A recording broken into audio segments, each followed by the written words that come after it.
So మీ భార్య గారు మరి ఇదంతా జరిగిన తర్వాత అంటే తను రికవర్ అయిన తర్వాత ఎప్పుడు చెప్పారు మీరు ఈ విషయాన్ని?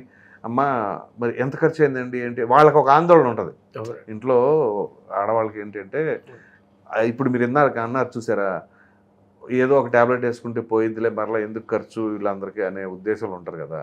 సో మనం హాస్పిటల్కి తీసుకెళ్ళి ట్రీట్మెంట్ ఇప్పిస్తాం అనగానే, అది అపోలో లాంటి పెద్ద హాస్పిటల్ అనగానే వాళ్ళకి ముందు అదొక ఆలోచన, ఎంత బిల్లు అయిపోతుందో ఏంటో అని చెప్పేసి. సో మీరు ఏం చెప్పారు తనతో?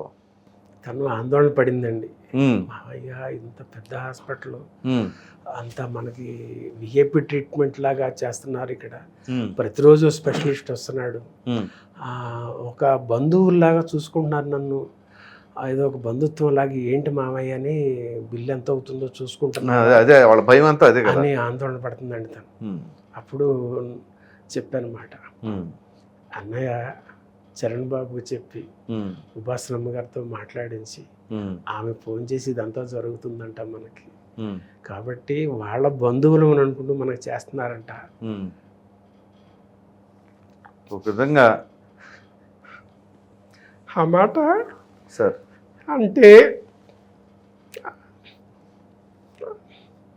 ఆమె చాలా అదేలేండి, అది చాలా సంతోషపడింది. ప్రసాద్ గారు, ఇంత ఉందయ్యా మనకి ఇక్కడ,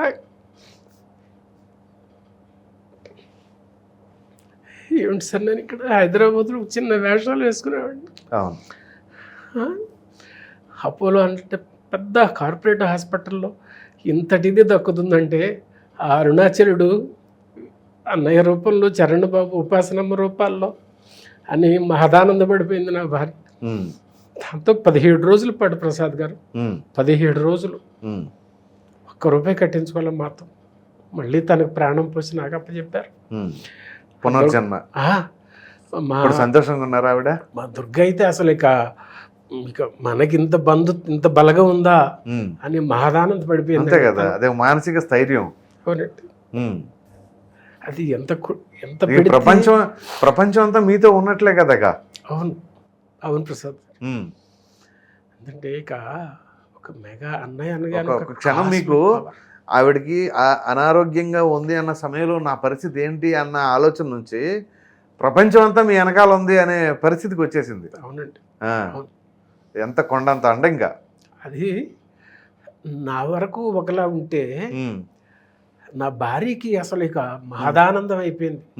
ఇంత ఉందయ్యా మనకి,